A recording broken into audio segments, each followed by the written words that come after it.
One of my favorite redemption stories um, of all time is Peter in the Bible.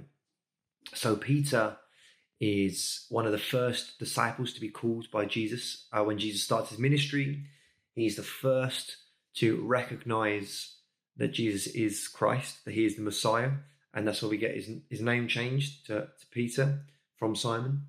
Out of all the disciples, he would have seen some of the wildest miracles. Jesus took Peter, James, and John often off, and they witnessed certain things that the other disciples didn't. And he's the guy who's supposed to lead this group of, disciples after Jesus. And there's a moment, isn't there? The Garden of Gethsemane, just before Jesus is crucified, where he's come and Jesus is arrested, and Peter follows Jesus. And then there's 3 separate times where Peter denies Jesus. Now, Jesus even tells Peter, this is what's going to happen. You're going to deny me. And Peter's like, no, this is not going to happen. I'll never do this to you, Lord. But just when Jesus needs him most, Peter denies him once, twice, 3 times. And then the cockerel crows. And in Luke's account of this, it then says Jesus turns and looks at Peter. And I don't know about you, but if I was Peter, I would never be able to forget that look from Jesus. Like, that would haunt me for the rest of my days. Like, I would be so caught up in guilt and shame. Anytime I would think about Jesus, I would see that look. Knowing that at that moment he needed me the most, I betrayed him, I stabbed him in the back.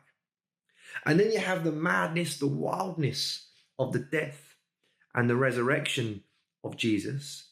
And then we have this lovely, amazing redemption story of Jesus and Peter. And the story is some of the disciples have gone back to fishing. They don't know what else to do. And Jesus is on the beach and he calls out, "Children, have you got any fish?" And they say, "No, they've been fishing all night long." And he says, "Well, we'll cast your nets onto the other side." Now, this is almost word for word like the first time Peter was called by Christ. And so they throw the nets the other side of the boat and they catch a very large haul of fish. And John at the time says, "It is the Lord."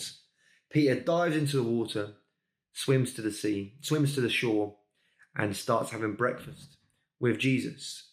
And whilst Jesus and the rest of the disciples are having breakfast, he asks Peter, "Do you love me?" And Peter says, "Yes." And then he asks him again, "Do you love me?" "Yes, Lord, you know I love you." And he asks him 3 times, "Do you love me?" And Peter's grieved because he's had to be asked 3 times that, you know I love you. And there's no, it's not a cheap coincidence that it's 3 times. He denied him 3 times. Jesus asking him 3 times, because there's a bit of this is God kind of pressing on the scar, the bruise of this trauma, of this guilt and shame, because he needs to redeem Peter. He's recalling him and he's redeeming him. And so he asked him 3 times. But not only that, the language for me is really interesting, because the language used by Jesus is different to the language used by Peter. So we only have the one word for love in our language. I would say I love my kids, my wife, I love coffee, I love foods. It's all the same words. In New Testament Greek, there's 5 words for love. And what Jesus is asking Peter is, do you love me? Like, intimately, passionately, deeply, do you love me? And Peter's response is, yeah, God, we're mates, we're friends. You know I love you. And Jesus, no. Do you love me? Yeah, God, come on, we're mates. We're okay, we're good. We're buddies, we're chums. And I feel like Jesus says, no, you're getting this all wrong. Do you love me? Like, do I own your heart? Am I Lord of your life? Do you love me passionately, deep, the way I love you? And I just feel like God's saying that to us. Like, that's my prayer, is that you hear the voice of God say that to you. Do you love him? Like, I don't know what's happened in the past to you in your relationship to God and the church and what that could mean. And I wonder if it's because of whatever's gone on, you've maybe taken a step away, taken a step back. Maybe God and church are just like, yeah, like, yeah, you know, church and God, we're all right, we're good, we're friends, you know.